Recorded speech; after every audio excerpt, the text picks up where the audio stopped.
Tapi dalam pemuritannya orang dewasa, kita sudah punya istilahnya ini hasrat sendiri, kehendak bebas lah istilah saya ya. Jadi makanya di Elsadik saya selalu ngetes orang punya kehendak bebas nggak. Semua yang aktif itu kehendak bebas. Saya hanya bisa berharap kalian aktif gitu ya.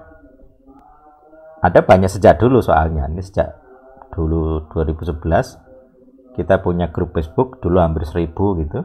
Kita juga punya fanpage dengan mungkin orangnya mirip-mirip juga dengan grup Facebook yang dulu 1200 sekarang. Jadi kalau ada yang sempat masuk grup Facebook, ada yang tidak. Nah, grup Facebook sekarang memang tidak banyak saya urusi karena materi-materi Elsadik sudah mulai ke publik, tidak lagi tertutup ya. Jadi pindah ke fanpage itu lebih publik, terus ke YouTube dan beberapa channel lain gitu, ada yang IG, ada macam-macam, walaupun tidak terlalu update ya. Nah, untuk materi-materi yang biasa dulu saya share di grup Facebook yang saya anggap khusus internal, ya salah satunya di sini gitu ya, di live di WA atau di pertemuan-pertemuan offline gitu. Kalau di situ kan saya bicara rahasia tidak masalah gitu ya. Kayak gini di live ini kadang kalau saya rasa saya bicara rahasia tidak diupload YouTube. Disimpan saja di offline ya, tidak di YouTube. Jadi ada beberapa metode yang belum perlu dan tidak perlu di-share publik gitu. Agak ya terlalu keras lah intinya begitu. Jadi ini semua sudah saya buat lebih lunak, nggak sekeras dulu. Dulu luar biasa keras ya. Saya lebih galak kayaknya lebih dulu. Ya itu, jadi kita harus ngerti itu dulu ya. Jadi ada dua sistem, dua tingkatan. Kalau di sebelah kan ada di sufi ya, ada syariat, tarekat. Nah, tarekat ini kira-kira kalau nggak salah pemahaman saya itu tentang kelompok.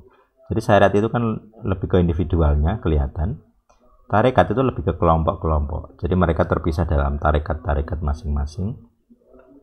Dalam Kristen itu juga mirip. Oh, kamu kelompoknya, kalau ini lembaga pemuritannya. Kamu misalnya gereja A nikah ya harus dengan gereja A.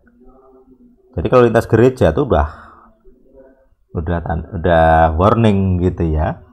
Apalagi kalau beda aliran. Jadi misal GKJ menikah dengan GBI, wah itu bisa konflik. Pendeta GKJ-nya takut ini masuk GBI ini jemaat saya. Jadi artinya beda gereja pun bermasalah. Nanti beda lembaga pun juga masalah. Kamu perkantas menikah dengan Gamaliel, stres. Ya, menikah dengan LPMI, menikah dengan navigator atau lembaga-lembaga pemuritan lain. Ada banyak versi gitu. Nah, jadi mereka semakin terkotak-kotak. Udah minoritas dari pasangan harus satu organisasi. Wah, itu stres. Jangan heran semakin sulit gitu ya pergumulan, khususnya para wanita ya. Cowok mah santai-santai saja. Para wanita lebih tersudutkan gitu.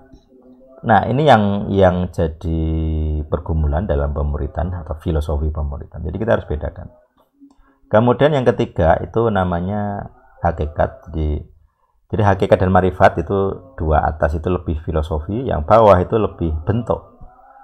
Oh, kalau di lembaga A atau gereja A itu harus bahasa roh. Itu bentuk yang kelihatan gitu ya. Jadi kalau kamu nggak bahasa roh, kamu nggak bertumbuh, nggak beriman. Bahkan ekstrem dianggap tidak lahir baru.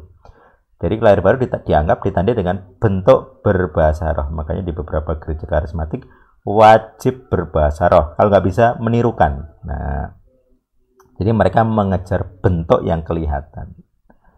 Di Elsadik kita tidak mengejar bentuk yang kelihatan. Saya nggak peduli kamu berdoa dengan cara apa, bodo amat. Yang kulihat adalah hasilnya. Bahwa kamu berdoa rutin tiap hari ketemu setan kalah ya powermu di bawah. Pangkatmu di bawah, pangkat kerohanianmu. Mesti akan kalah gitu. Apalagi kalau saya ajak doa keliling, wah pasti udah KO itu. Antara sakit-sakitan tiba-tiba kamu kecelakaan, anakmu sakit, batal ligot, bertengkar dengan istri, batal ligot, tiba-tiba uangmu dicuri, batal ligot, dan banyak sekali alasan. Ban gembos, batal ligot, aki sowak, batal ligot, dari dulu gitu. Jadi ada banyak kalah powernya gitu. Kalau orang di level bentuk. Gitu. Nah, di level hakikat orang sudah mulai filosofi, ngerti konsep. Jadi hakikat itu kan hakikat ya hakiki. Apa yang hakiki? Konsep hakikinya apa? Konsep hakiki nama Tuhan itu maknanya, bukan bunyinya. Di level hakikat itu ngerti. Saya tidak perlu mengucapkan membunyikan ya. Saya tidak perlu membunyikan nama Yesus atau bahkan nama suci ya. Tidak perlu. Saya cukup memikirkannya. Nah, itu di level hakikat. Nah, nanti di level marifat ada bukti kuasa. Saya nggak perlu nyebut nama Yesus, membunyikan pun tidak. Tapi saya punya kuasa. Setan tetap kalah. Nggak hanya setan. Di LCD kita bisa mempengaruhi beberapa peristiwa-peristiwa level nasional. Bahkan beberapa internasional. Kalau yang selalu memantau ya, kita sesekali membahas itu. Nah, jadi kuasanya nyata itu di level marifat. Jadi banyak target yang kita punya harapkan ya, kita harapkan muncul gitu ya. Dalam kuasa kita secara umum, kalau orang sudah bersedia memahami sampai hakikat, ikut pelepasan itu enak banget. Kamu disucikan, anti santet, gitu ya. Makin tinggi itu kamu nanti akan levelnya global. Jadi ada level santet yang tarkam, level-level kuntilanak gitu ya. Levelnya RT, RW, gendruwo ya ini. Seujung kuku ini kalau cuilan ireng gitu ya, kotoran dekil ini gendruwo gitu.